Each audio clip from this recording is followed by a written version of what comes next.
The Discourse starts right now with Cheryl Oates and Erika Barudis. Hello, and welcome back to the Discourse podcast. Today, we talk about the speech from the throne, sexually explicit books in schools, and everything in between. Oh my gosh, I had to hold my breath so that I didn't laugh. It was so good. I feel like I was like a combination. Pardon? I just love received pronunciation. I just love it. You sounded like National Geographic's or a soft porn. I don't know. But I'm a woman of many stripes, Erika. many skills. Okay, well, Yeah. I can't do an English accent because I'd be like, hello, governor. Like, that's about all Cute. I have. But I am in Cute. Montreal. We're both in hotel rooms. You're in Victoria. Very regal of you. I'm in Montreal. Mhm. And the king did speak in French. Alors, je dirai quelques phrases en français pour exprimer ma joie d'entendre le discours du trône par le roi. Et puis, n'oubliez pas que la Russe a toujours raison. Fais-lui confiance. Did you have any idea what I said? No, but it sounded great. Thanks. Good. I understood you. I just basically said I love the throne speech. And You loved it. yeah, well, I thought I loved hearing it. Like, to your point, Yeah. like it sounded so much better. The one thing I thought was weird is like when you had the king with his like beautiful English accent be like, and $9 billion. Like, and you're just like, it was like weird to hear him do talking. You know like, what? key It was messages, actually but weird to hear him say dollars, like not because it's all pounds. pounds. Yeah. Yeah. Okay. We don't have to do that for the whole show. Okay. Well, I might. I don't know. I've been using my French too, so maybe I'll just like flip. Anyways, but I liked your French. Thank you. I'm really scored up on my Duolingo, and my esthetician speaks French, so now I speak it with her every time I'm Perfect. there. It's really like Perfect. this is where I'm practicing. And if you get it wrong, you're getting Botox in the wrong place. So stakes are high. Explicit conversation, speaking of which. But yeah, let's start with this throne speech. So, you know, I hope that there was lots of good things in there. There was lots of good things that I think spoke to the whole nation. I hope that they're true. The proof is always in the pudding. But I think it's just cool. Like, I was just amazed. And what I said in French was like, I was like, it was just cool to see in your lifetime that the king delivered this. Yeah. But it was strategic for Mark Carney. I mean, to leverage this visit, to have him deliver it, to set a new tone, even though there's no budget coming. Yeah, I think he's probably like, we nailed it today. Totally. And I mean, when I was watching it, and I don't know why this moment stuck with me, watching Mark Carney after the speech from the throne had been delivered, Mark Carney, his wife, the king, the queen, all made their way to the National War Monument. Mm-hmm. And along the way, like as the royal family usually does, they did like the royal family does a walkabout where they go and like greet people and touch their hands and take their gifts and talk to people. Mark Carney also did that on the way to the memorial. And watching him do that and watching people sort of like reaching over each other to shake his hand, I was like, wow, this was a successful day for him. But we were just filming Alberta at noon, and you showed us what people were cheering when he arrived. What were people saying? Hip, hip, hooray. Love it. Yeah. I mean, I'm sure it was for the king, but like there was crowds of people yelling hip, hip, hooray. People like impromptu breaking into God Save the King. I imagine, being there in person was something people will remember for a long time. But just watching the prime minister be able to also absorb some of that excitement and fans of the monarchy being able to absorb some of that energy personally was really something to see, because I don't think that Justin Trudeau could have done it like that. And I really struggle to imagine Pierre Poilievre doing that, to imagine Pierre Poilievre walking down the street there, shaking hands with people, greeting them, smiling. How can you I can't not? That was imagine his whole campaign. He was like walking I up think to it was a people different on the crowd. street. I can't imagine those rallies were full of monarchists. I mean, I'm a conservative Pierre Poilievre lover and monarch lover, so I would be there shaking and cheering, hip hip hurrah. But I think the bigger thing, like obviously, having a personal great opening of Parliament is great for Mark Carney. But I think also the speech from the throne and having the king personally deliver the speech from the throne, the first time the sovereign has done it since 1977, this was a way for Mark Carney to remind people of the issue that they voted for this government for, to remind people that Canada has allies, that we can build relationships with other nations, that the US isn't everything, even though we seem to be playing quite nice with them right now. And it was also a really incredible way to break through the noise, which is so difficult to do in this political era. But Canadians were watching him today. The world was watching them today, and they had a great day. Yeah, and I would say, I mean, we're filming this the day of, and so I'm sure there'll be lots of commentators from either side of how this went. I did think that it was interesting because there was, like, for those of that haven't listened or didn't listen to it in entirety, he kind of came out and first did like a land acknowledgement, which I think was the first time that's been done by the royal family. So he started off like that. Then he went into very king-esque, or in the sovereign type of address, but then got into some of the nitty-gritty and then ended with God bless. And I was like, wow, I feel like there's something for everyone in here. However, I did think that there was some interesting things more on hints that the king made. Like, he was talking about the international relations, which obviously folks don't know. The king doesn't write it, the government does, and gives for consult. Obviously, the king doesn't have to say anything he doesn't want to, but if it's the governor general, usually they're given it from the government because that is their mandate. And that's more ceremonial. But I think that there was, because it was the king, so more ability to give credit to Carney because of the relationship with Europe, with Britain specifically. But I did feel like there was a little hint of the king being like, now, children, my son and my stepson to the south, to Trump, be like, Daddy's here to say that, like, you need to get along, because he kept hinting at like the relationship that can be repaired. And obviously, like, the relationship to the crown is different in the United States. So it's just funny that he was like, and you two brothers that do not get along well now, you will in your future. Like, let's just be all at the kitchen table happy. I thought that there was like kind of a dad vibe that he gave off on some of the international relations stuff. Yeah, it was very statesmanly, and Mark Carney also came away looking very statesman-like. But I think like having the king read those words gave them sort of like, there was nothing new in there. There was no like big announcements, which is it was very typical of a throne speech. It's usually not packed with new announcements. It's a reiteration of what the commitments were during the election. But when the king says it, like, now it's got some extra weight. And I think it was sort of a reason for people to listen and to be reminded that, that we have allies in other countries, and that we don't need to, although we would really like to continue to work with the United States, we don't need to. There are other allies in the world. But if I had to translate this speech for conservatives, I would say that the government announced through King Charles III today that he was going to axe the tax, build the homes, and implement jail, not bail. And I think conservatives should be pretty happy. There was stuff on firearms and like respecting hunters' rights. I'm like, yeah. But there was just a lot in there that, yeah, if you heard it, and I think I'll give you credit, you said this on Alberta at Noon, but you're like, if you closed your eyes, you wouldn't know which ideology the leader like that wrote the speech for the king. And so, yeah, I mean, the conservatives are definitely going after there's no budget. I'm going to give a little bit of grace to Carney in the sense that, take time, build your budget, whatever. I mean, this guy also committed to an astronomical amount during the campaign, more than even what Trudeau had going in. So, I mean, is he delaying the inevitable? Do you care that he doesn't have a budget? Typically, that's the case in a sitting that we would see, especially after a government takes office. I think it's really weird to bring in really expensive promises like the tax cut, which he's promising to bring in this summer. I think it's really weird to bring that in and not be able to show the bottom line. Like, if you're going to take on a massive expense for your household, you're going to have to look at your bottom line and make sure like it all Just makes like sense. This credit card. Yeah. Yeah. Or like, do you need to bring in more money, or do you need to cut other programs? Like, that's typically how it works. And it is surprising to me that someone who's got such like strong fiscal background isn't going to continue to define himself by bringing in a budget. But at the same time, I do sort of wonder if it's worth bringing in a budget at this moment when there's so much uncertainty about what Canada's economic future looks like. Like you look at BC's last budget, BC's budget baked in what it thought the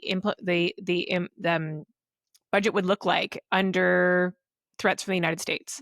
Like Alberta if we're did it too with like contingency budgeting. but like they had but tariffs. basically Alberta said like here's a big pot of money that we have put over here, like $4 billion that we have put over here that we don't plan on spending on new programs, that we plan on, you know, being able to overspend should we need to on things like unemployment.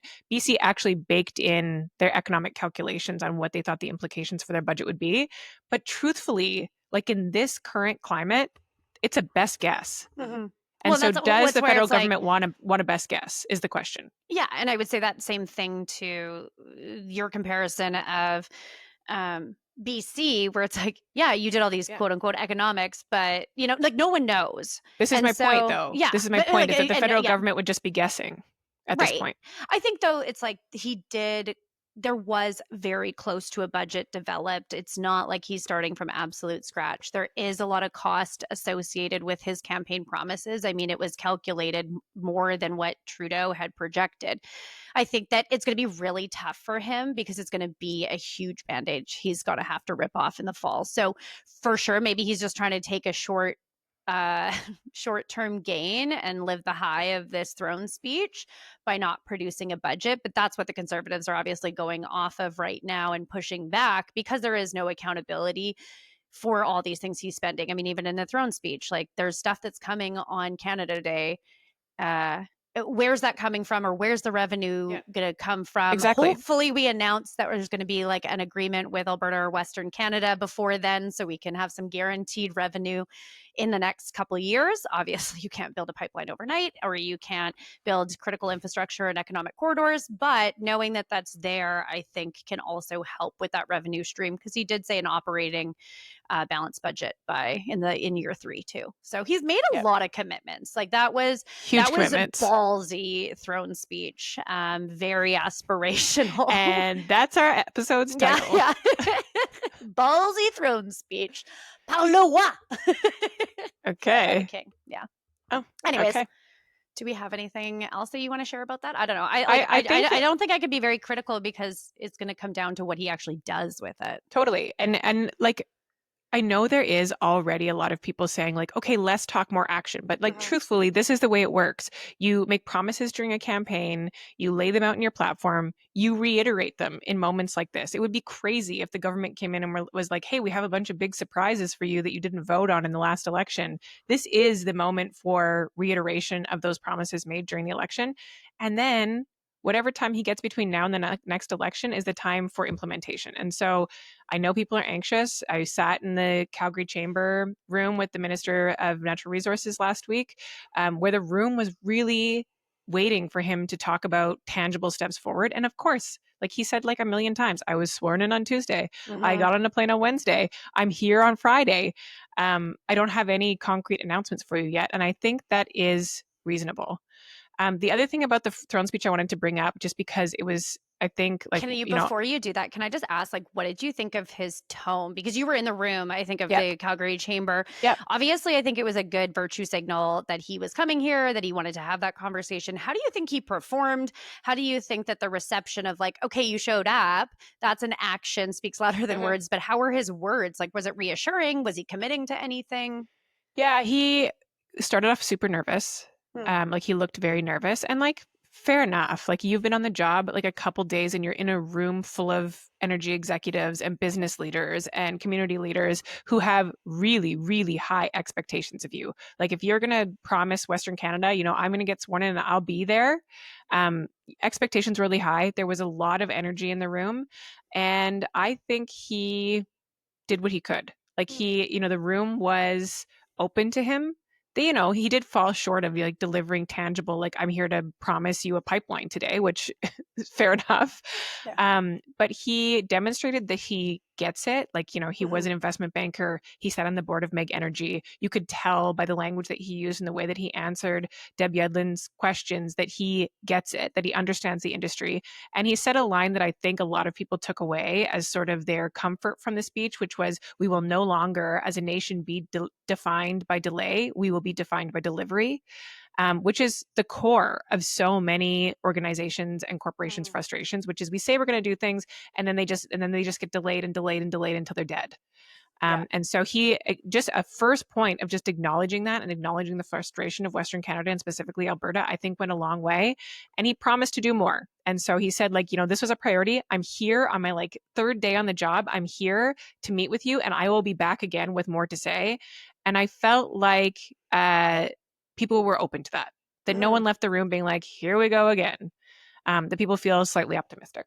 Yeah, well, and I would say I suspect he had a lot of closed door meetings with individuals before that lunch, after that lunch, is kind of how usually they get set up. So I'm sure he's having a little bit more crass conversations. You even said, I think, that he said, I'm not going to negotiate publicly and I'm not going to, overstep my boss. And to say something like, come there and announce a pipeline, like even Carney has said multiple times, international, he does have foreign affairs minister, still international relations does follow to him as like head of state to head of state or leader of each respective governing party, as well as, if I was Carney, I'd want that announcement. So yeah, for sure. I give him some respect for that. I'm sure that there's lots to still go. Is like, this is just random. Is it always the chamber style or is it just like this world of politicians also? And I know you want to talk about something else about throne speech. It's like always doing like a speech now and then fireside chat. I know Premier Smith like does really well there and loves that, but I just see it more and more. And I wonder if it's just because of that whole like approachability, being able to cover more ground or have like the impression that it wasn't curated. But I think it's working. And I'm wondering if he did well. Because like some politicians, we both do media training. Like sometimes you're just doing it behind a podium versus in conversation. That's a lot harder to kind of get down pat. So I understand why the chambers do them, because they see their mandate as holding governments accountable. And if you just let government come and speak to your members and speak to those who buy tickets, that's not really true accountability. So I understand why they want to pair this with like at least some portion of a Q&A where, you can say Calgary feels like this. Why haven't you done this? Or will you do this? I think that's a really important part of it. And I think the audience feels like they got more out of it because of that.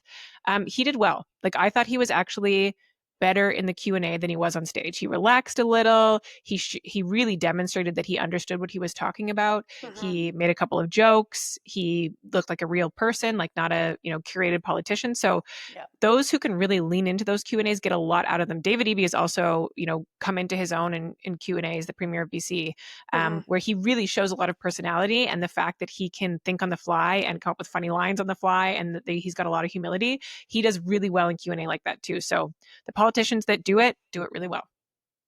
Yeah. Okay. So back to your throne speech. Yeah. I just wanted to say like the one line, because I was watching it on the plane this morning because WestJet has free Wi-Fi now. Shout out WestJet. I was Not watching a paid it on sponsor the plane yet. We'll take your sponsorship. Yeah. I was watching the line where he said, as the anthem suggests, or as the anthem says, the true North is indeed strong and free. And then he paused and there was this spontaneous applause from the chamber. And even just watching it on TV, like you could almost feel it. You could feel like the pride, like, yes, we are. And we're so proud that the King of the Commonwealth has acknowledged that. And it just felt like it wasn't quite the end of the speech, but it really felt like a big moment, even to watch it. I can't imagine how it felt to be in the chamber for that. Yeah, it was definitely like a big like pause in his speech. Like this, people will like get ecstatic because again, it's a very critical time, both in Alberta, obviously, as we've covered in our last few episodes about separation, but also nationally. Like I think unity was a word used in that speech probably almost 10 times. And it's not a long speech. So, like they were definitely driving a theme home there. But that was kind of like the crescendo of hey, that. Danielle, Unity. And then she's like, but they're like strong and free. And she's like, yeah. Wait, what am I cheering yeah. for? Yeah. Oh, love this. Like, speaking of which, there's like the first ministers meeting is coming up. We're kind of sandwiching that and the Western premiers or first ministers of Western Canada's meeting. What did you take from all of it?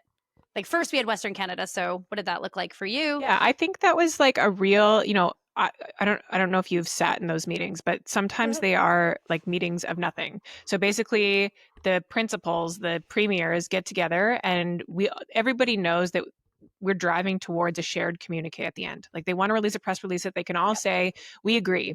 And unfortunately, because that's not always the case that premiers agree, the communique is just like a bland, nothing document that comes out of these meetings. And I think that it was a really good sign that the Western premiers could come together and say, we want an economic corridor. And I know that's not exactly what maybe Danielle Smith wanted. She wanted more explicit language about maybe a pipeline to Tidewater or a pipeline to every coast. But I do think it's hard to reach that kind of consensus. And certainly I've sat in rooms where it's like even the conversation about pipelines or corridors is just not a priority. And it was really encouraging to see all the premiers be able to come together and say, on this, we agree. Maybe the details still need to be hashed out, but on this, we agree. And that obviously gives them leverage when they go to the first ministers meeting as a united front. The West wants this, the West needs this, and we're willing to work with you on it. Yeah. So the ones I sat in were all on the Canadian health transfers. So they were all united on that. But obviously there was like a bunch of other topics that were not. But the press release, was pretty easily written both at the First Ministers and the Western Canadian Premiers meetings. That was like, yes, we want more money for healthcare. So mine maybe wasn't the same experience that you lived through. But how did you find EB versus Smith?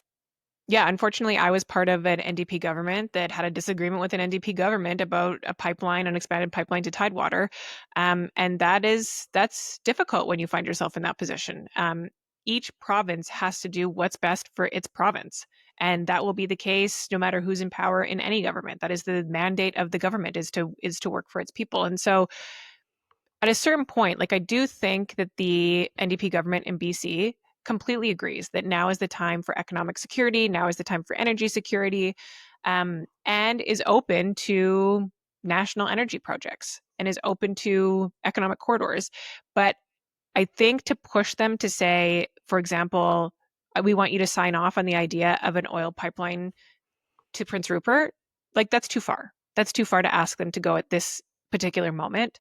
But to say, we all agree there needs to be an energy corridor, I think that's a safe place for BC to sit and to work out the details later and to see what's feasible and to see what makes the most sense economically for Canada rather than just say pipelines in all directions because that's what earns us political points.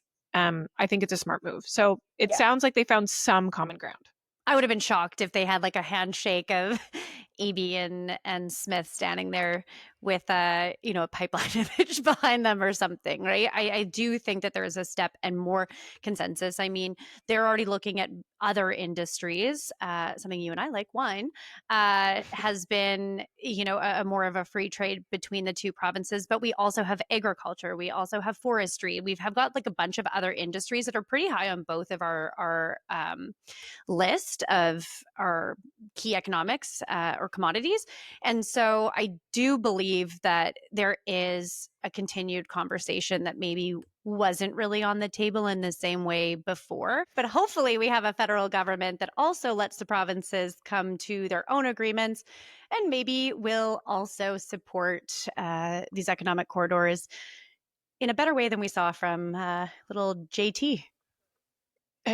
Yeah, I mean, I think like it seems like Mark Carney's approach so far has been to say, like, come to me with good ideas. Like, if you have a good idea, if you guys are all going to agree on something, I'm not going to shoot it down for the sake of shooting it down. Like, if you can agree on something, if you have something, a sound policy or project, let's make it happen. If you can't come to that agreement, like, come talk to me later. Yeah. And I think that's the way the Prime Minister should be. Yeah, well, and that's the whole sense of how federalism works, right? Like you all collectively figure out your stuff, find a solution, don't just come to me with a problem. And I think that's hopefully what we'll see at this the First Minister's meeting is that we have a sound narrative coming out of Western Canada. The other funny thing about these meetings is there's always like somebody like going off to the side to find their own soundbite or to like spin their own narrative because like all the media is watching, right? It's It'll a be great Danielle. way to get your message out.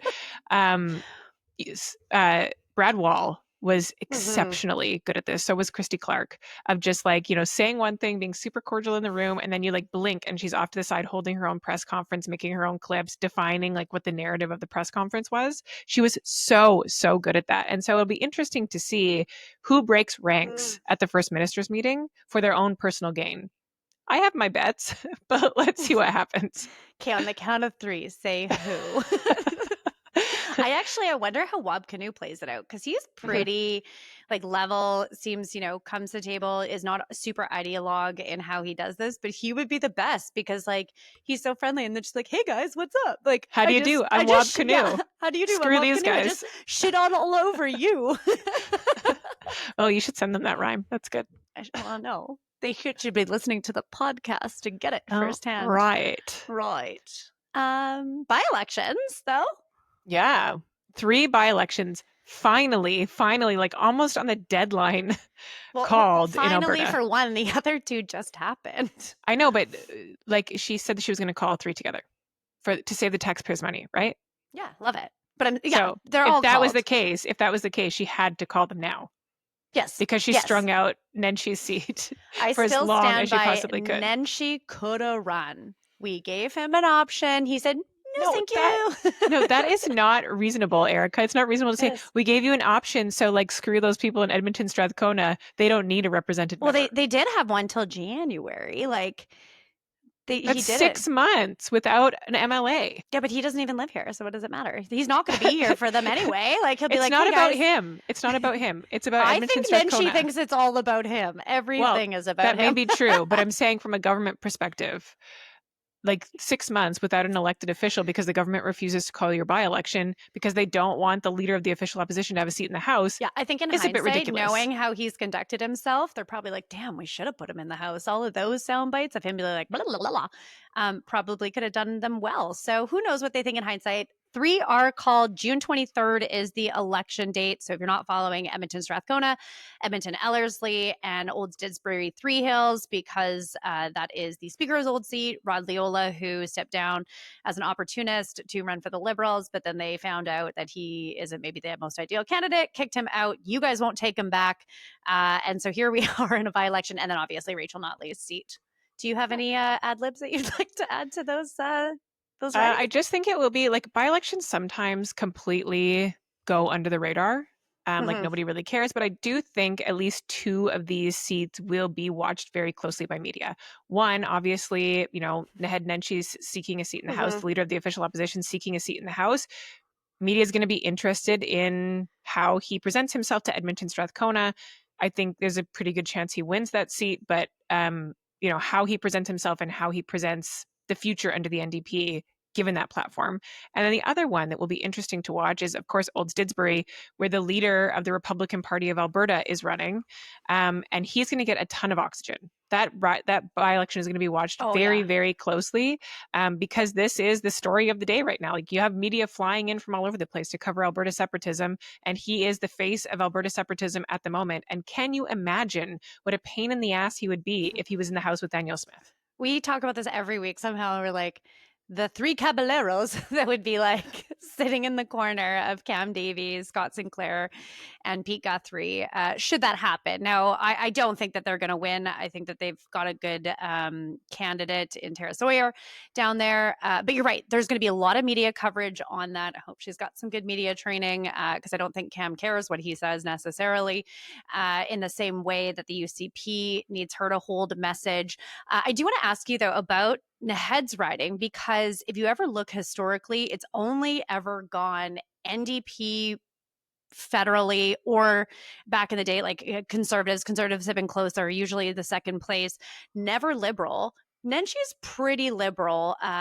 He was like all up, elbows up, all this stuff, especially in the federal election. Like he was really tying himself to Carney. So how does that play in a riding that you probably know way better than I would ever know because it was Rachel Notley's seat?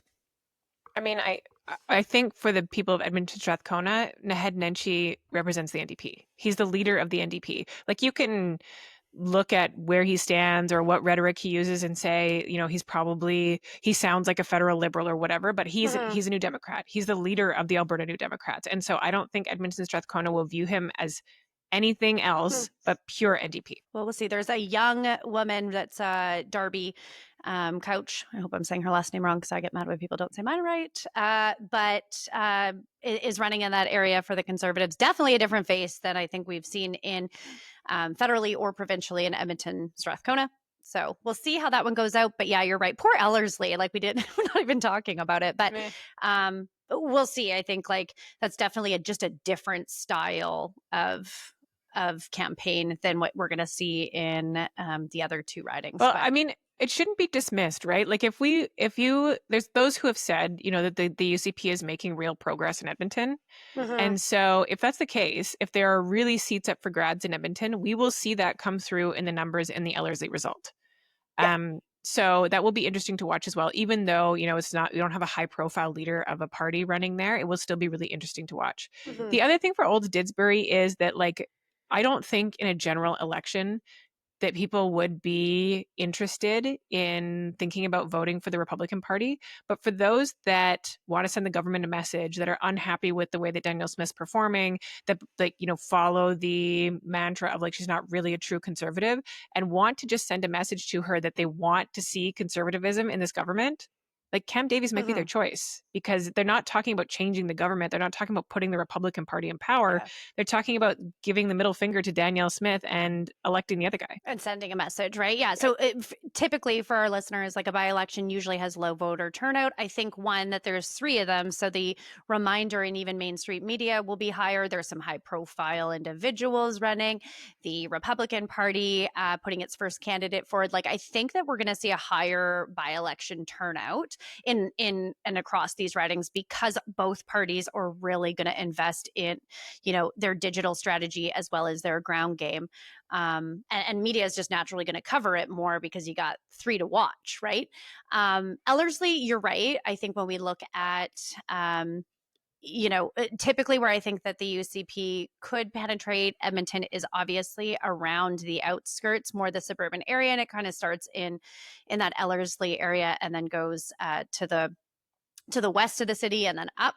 And so I do think it's going to be a big indication of what Edmonton or what the UCP strategy in Edmonton or how they're resonating in Edmonton looks. I think you're right. It's Edmonton, Strathcona. It's a pretty NDP stronghold, and the same with UCP down there. And the UCP's candidate is actually a former PC MLA, Naresh Bhardwaj. So they might be playing a little bit more of that progressive tone. We will see through that candidate strategy. And former Minister Bhardwaj has a checkered history of his own, although eventually listen, Cheryl, not found not guilty. He was once accused of bribing another leadership contestant to not run. So that was, he's got deep history in Alberta politics, brown envelopes and all. Do you have said brown envelopes? Not today, but I'm willing to accept them should anyone want to drop them off. Interesting. You could actually just give them to me and I'll make sure Cheryl gets them. Okay, let's talk about books. Yeah. Okay, I'll let you start because No, I don't want to be the one that has to explain this. You please go ahead. Oh my gosh, I love that. You think it's a bigger deal. Because so I don't know, did you watch Nicolaides give his press conference about why?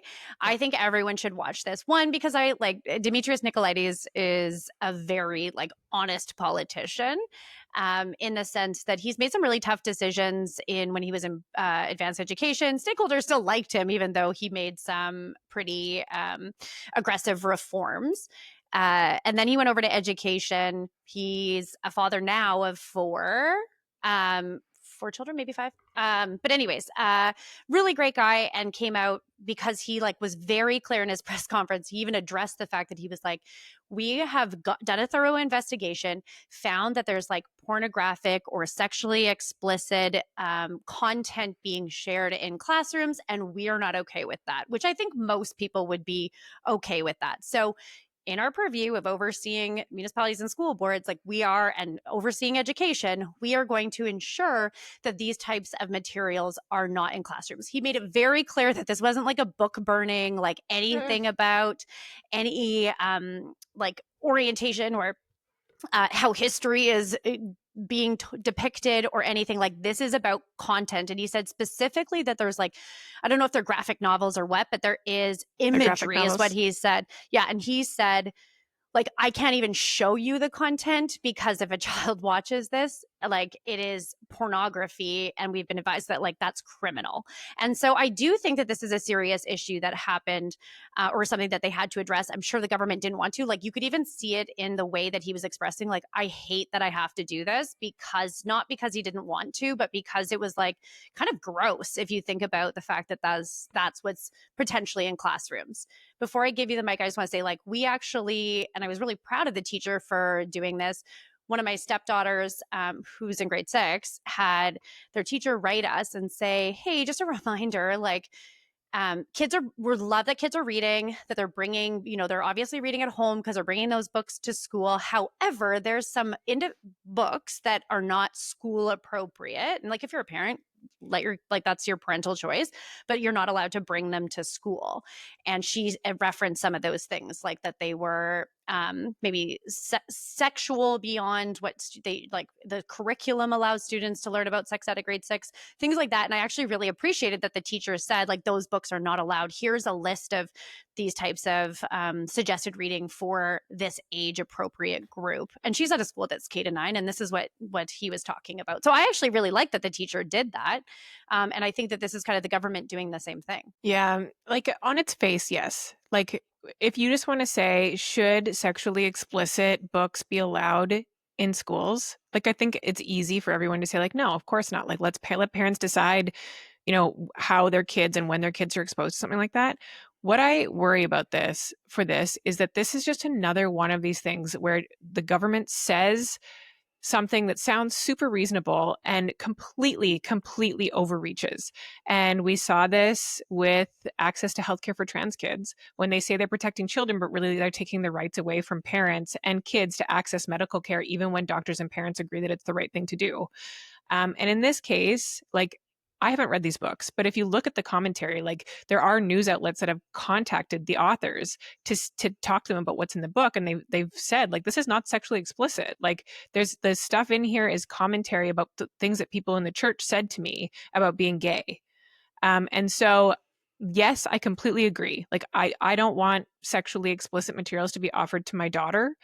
But I think that it's not up to the government to decide, like, what and how to police what exists and who's represented in books. And if we are going to that point to say, like, we're going to remove books where people talk about being gay, like, I think that's unreasonable. And in this case, I think they've opened themselves up to be able to really police the literature in schools.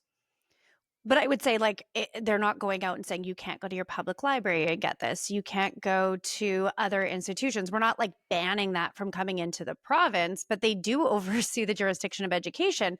And if they think that there's stuff in schools that are unsafe to children, and in this case, like, again, I haven't looked through every book, but even just listening to the minister or understanding some of the books, there is what was referred to as pornography, or like severe levels of suicide, and things that are like, yeah, sure, things that like we shouldn't hide people from, in knowing the reality and facts. But at a certain age, and K-9 is a very influential, that's a big range of what you've gone through as a kid. So I think, like, it does require the attention that it's getting. Now, again, like, neither of you and I have read those books to my knowledge, but listening to the minister, it sounded very, very sincere that this was not. But it always sounds sincere. Like, this is the problem. Like, when Danielle Smith announced that she was going to cut off healthcare for trans kids, it sounded super, super sincere, but it was super callous. Like, she'd completely overreached there and came between kids and their parents and their doctors and decided that the province knew better. And that is the precedent she set. So, like, yes, maybe I'm assuming that they will do more with the power that they're giving themselves than they will. But they have led me to believe, based on history, that that's what they do when they give themselves these kind of powers. Yeah, well, you and I agree to disagree on the rollout of that. But I will say, like, this was also like there was like the script and the delivery, and then a Q&A and question that he had. So if you're uncertain, I would just say like watch that, and our listeners can come to terms if they think he was being sincere or not. But the way it came across to me was like almost like gross or unnerving of the level of which was there, and that there was an investigation. This wasn't just him picking up a book one time His and being office, like, well, they huh. found 3 books. Like, this is what they said. They found 3 books. Mhm. The books are about people, young, like, I know I just read about one of them, a young man realizing that he's gay when he's 14 years old. Like, that's not But sexually I think there explicit was to like a me. lot of the thing that they were talking about was there was suicide in that book. That there's a lot of like questioning their life, and again, I think that those are totally real conversations that should be happening, preferably between the family members. But something that you can't hide kids from because it's going to be exposed. But I think the real concern is at what age and how does it align with like Yeah, the but I curriculum and don't what they have want access Danielle to. Smith to decide that. Like, I don't want her to be able to go through a school and say, this book's good, this book's bad, this book's good. Like, I want educators, professionals in this field who have studied childhood development, who have studied early learning to decide what is age appropriate material. And I, of course, like, I'm happy to have a role in that, but I certainly don't want Danielle Smith to be the one that decides it. Well, I don't think it's Danielle Smith like getting the list of books. Like, let's be clear, the premier's not walking into the minister's Well, it sounds like the minister's ministry. office is. Well, they're asking for a review. They did a full investigation, and I assume that a lot of that is recommendations by the department going in and looking at content. Again, like, sure, trust educators at certain levels, but like we've all, or at least I've experienced the discrepancy between different variations of teachers in a classroom and the ability of individuals. Like, there's stuff that we hear from our kids. I'm like, a teacher should never fricking tell you that. I can't believe that. About their personal life, about their relationships, about the medication they're on. Like, it's actually shocking to know what teachers are conveying to their students, probably not thinking about the impression that they're leaving on them and just having a conversation. I'm not saying they're doing this maliciously, but again, like, do I trust every teacher to pick the best educational material or really assess where kids are at in their development? Like, again, we get the letters about this is what we're talking about in sex ed in grade 6, 7, 8, 9. It's all written out there. So I think that this was the department looking at what those children are learning, what they're exposed to, and aligning literature that meets those needs. So I'll just be like a little bit more explicit about why this worries me. And like, I'm just going to reiterate, sexually explicit material, I get it. Like, I don't want like graphic novels of sex in in elementary school. Like, obviously we can all agree that's ridiculous. What I don't want this to be is where the government says it's okay for, straight people to be represented in books, but it's not okay for gay and trans people to be represented in books. I think that's an overstep. And right now, based on the coverage of the books that they've decided to pull from schools, that's what it looks like. Okay. And I think that maybe that's where the government needs to clear that up, because from my understanding, it is that this person obviously identifies as homosexual. You do you, but that there was a lot of like suicide talk and questioning their life, and that's what the government was flagging. Either way, if we're having these That's not sexually conversations and explicit. questioning, but they did say that there was sexually explicit and violent behavior, and so again, that is, if we're having this conversation, I'm sure a lot of people are, that maybe the government needs to be very, very clear. And like I said, not everyone's going to watch that press release, and the only reason I know about some of the more details is because I watched it. So yeah, that I think is also a government communication piece that could be made more clear to reassure people like yourself that might have hesitations towards it. It's always comms' fault, Cheryl? Always. Don't we know it? Yeah. Last thing today. Another comms error. Here we go. Yeah, let's talk about, because I saw this, a story came out about the government spending, this is like a huge budget increase, more than $1 million more in government travel than had been spent in the previous year. And I think, when we saw government travel increase after COVID, we all expected it, but this is like year over year from the last 2 years, $1 million increase in government travel spending. And I wondered how people like you, who are conservative, who really, define their conservatism a lot by the fiscal conservatism of the party. How do you feel when you see that kind of spending reported? Meh. No, I'm just kidding.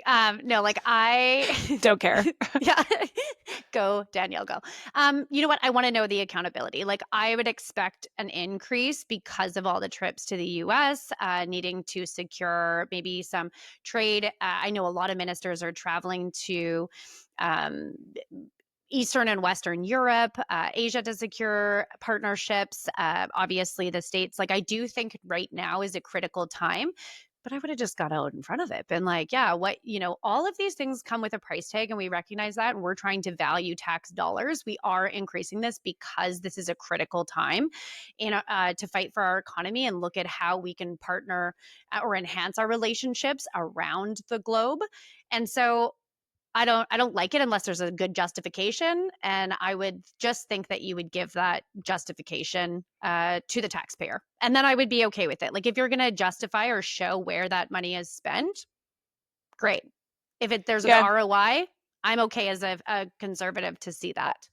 Yeah, I feel mostly the same way. Like I'm not opposed to an increase in travel expenses as an increase to travel expenses. I do wonder why it's jumped so much. Like even if you add the additional trips to the United States, like $1 million in extra spending, like are we still maintaining like travel protocols? Are we still like is everyone still flying economy? Like what are Unless you have are a people taking per medical diems? Or are they condition. I do, I mean, Yeah. I know some of those things are reported and I haven't gone and looked at the reports on them.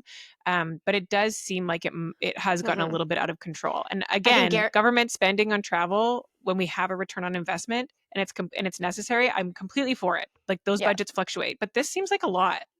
Well, and I would say, like, again, to your point, when government does travel, a lot of times you're trying to set up an MOU, you're trying to show a value for the trip or a partnership or something that gives the mission credibility. I think that obviously there's a lot of grace that would be given when the premier had to go, he was going to Washington. Lots of ministers were also going to Washington. That's a big chunk of money, though.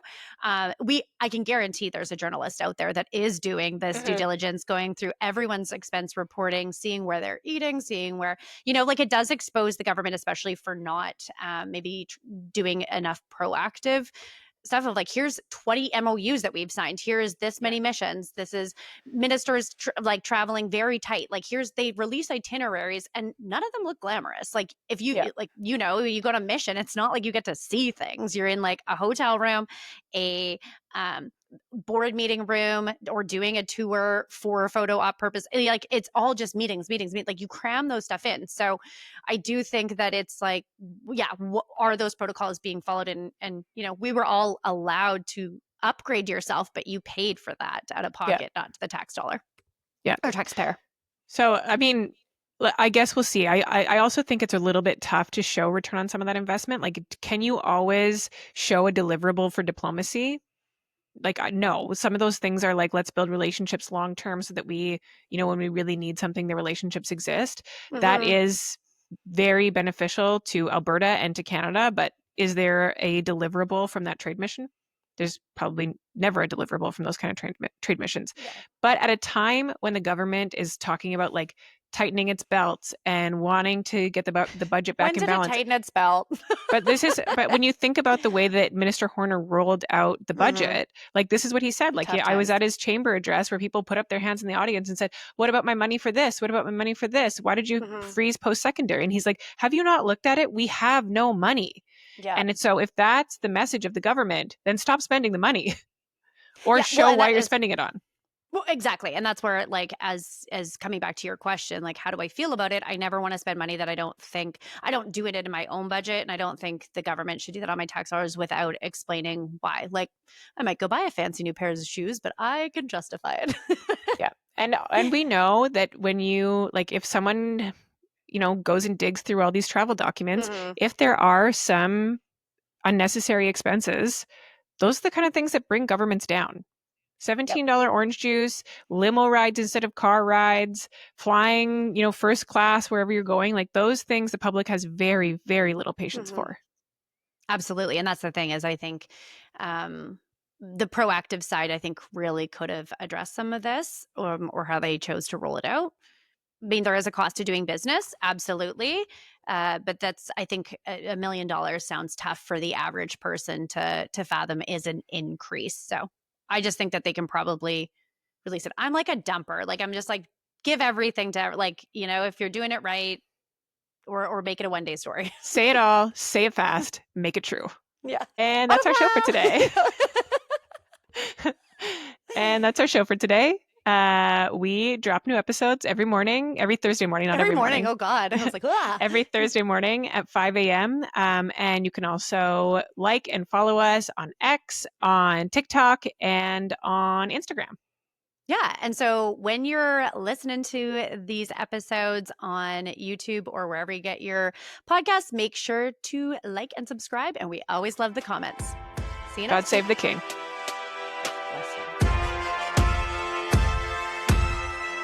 The Discourse is hosted by Cheryl Oates and Erika Barudis. Follow on Instagram at The Discourse Pod.